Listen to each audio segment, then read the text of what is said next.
माता की जय। भारत माता की जय। भारत माता की जय। मेरे सामने हमारे नजफगढ़ की सारी सरदारी बैठी है। मैं सबको अपने हृदय की गहराइयों से धन्यवाद करता हूँ, साधुवाद करता हूँ, प्रणाम करता हूँ। प्यारे बच्चों, आप देखते हो आकाश पर बादल कैसे बूंद बूंद पानी इकट्ठा कर कर और फिर पूरा का पूरा जो है सिंह गर्जना के साथ धरती पर उड़ेल देता है। आप देखते हो कैसे कीचड़ के अंदर कमल खिलकर सबको महकाता भी है और अपनी छवि से, अपनी सुंदरता से मोहित भी करता है। इसी प्रकार आप देखते हो कैसे फूल कांटों के बीच में रहकर भी कितनी प्यार से, कितनी ममता से, कितनी सुंदरता के साथ जो है दूसरों को प्रभावित करता है और दूसरों को आकर्षित करता है। तो बाबा साहब अम्बेडकर का जीवन भी ऐसा ही है कि उन्होंने जो जीवन के कष्ट थे, जो जीवन की दुख थी, जो जीवन की तकलीफें थी, उनको अपना सीढ़ी बनाकर, अपना हथियार बनाकर इस्तेमाल किया और वो दुनिया की इतनी बड़ी शख्सियत बने। तो प्यारे बच्चों, जीवन को बदलने के लिए कोई बहुत बड़े ग्रंथ पढ़ने की या बहुत बड़ी पुस्तकें पढ़ने की जरूरत नहीं है। अगर हम आत्मा के साथ एक सही सोच को लेकर संकल्प ले लेते हैं कि मुझे जीवन में ये करना है, ये जीवन में अपनाना है, इसको जीवन के साथ साधना है, इसको जीवन के अंदर लेकर चलना है, वही मिशन जो है हमारे जो है समग्र विकास का कारण बन जाता है। और वो देखो कितनी सुंदरता के साथ वो अपना कार्य करता है। हवाओं का उद्देश्य है कि हमने महकाना है, तो कितने सुंदरता के साथ अपना कार्य रोजाना करते हैं। इसी प्रकार इस धरती को देख लो, हम कितना तंग करते हैं, कितना इसके ऊपर सब कुछ करते हैं, लेकिन ये फिर हमारे लिए तड़पती है, हमारे लिए अपना प्यार लुटाती है। तो अगर आप भी जीवन के अंदर अपने आप को किसी संकल्प के साथ जोड़ लेते हैं तो जीवन बहुत आसान और बहुत ही सुंदर हो सकता है।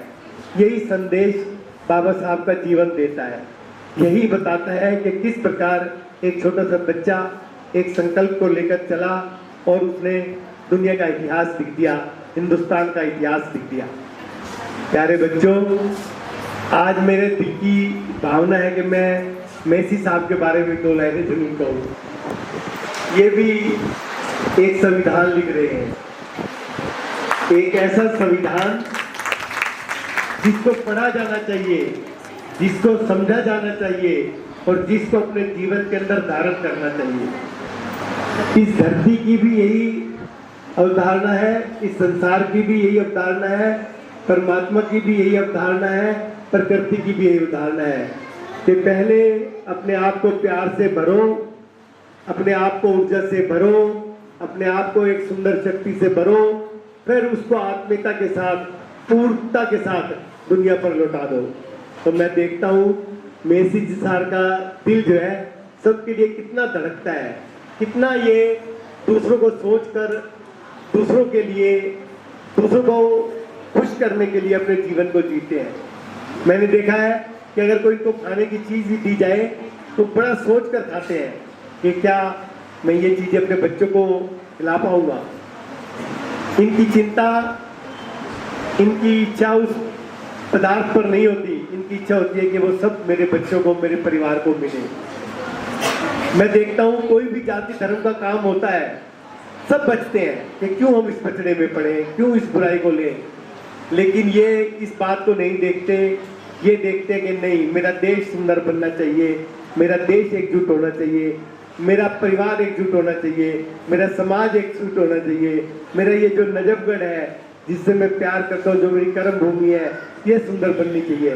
तो ये उस कार्य को ले लेते हैं, चाहे वो ईद हो, चाहे वो क्रिसमस हो, चाहे वो रामनवमी हो, चाहे गुरु पर्व हो, होली हो, दिवाली हो, कोई भी त्योहार ऐसा नहीं है जिसको ये आत्मा के साथ नहीं सेलिब्रेट करना था। यही जीवन की सुंदरता है, हमारे को यहीं से यही सीख लेनी चाहिए। ये जो मेसी सर का एक धाम है, इसके अंदर हम एक सशक्त और सुंदर जीवन जीकर जिए, लेकर जाए और जिए। सभी हमारे जितने भी मेहमान आए हैं उनका भी यही उद्देश्य है। मैं अपनी बेटियों से इतना कहना चाहूँगा कि आप इस धरती की सबसे खूबसूरत कृति हैं, परमात्मा की सबसे खूबसूरत कृति हैं। आप सब करोड़पति हैं, आपको जीवन के अंदर किसी चीज़ की कमी नहीं है, बस जरूरी है कि अपने लक्ष्य को साधो। प्यारे दोस्तों, भगवान राम भी यहाँ आए हैं ना, तो वो भी अपने लक्ष्य को साधने में ही लगे रहे। भगवान कृष्ण आए, वो भी अपने लक्ष्य को साधने में लगे रहे। राम रहीम जो भी आए हैं उनका एक ही उद्देश्य रहा है कि अच्छा लक्ष्य तय करो और उसको साधो। तो मैं बार बार अपने छोटे भाई मैसी सर को साधुवाद देता हूँ, उनका धन्यवाद करता हूँ और परम पिता परमात्मा से प्रार्थना करता हूँ कि ऐसे जाबाज, ऐसे जिंदा दिल, ऐसे समाज के बेटे हमारे इस नजफगढ़ को और मिले और ये हमारा नजफगढ़, हमारा ये देहात बहुत ही खूबसूरत और लाजवाब बने। आप सबको बहुत बहुत शुभकामनाएं, सुंदर भविष्य की बहुत बहुत शुभकामनाएं। आपका जीवन महके चहके। धन्यवाद। अब मेरे साथ एक बार जय हिंद का नारा और लगाएंगे। जय हिंद, जय हिंद, जय हिंद। धन्यवाद।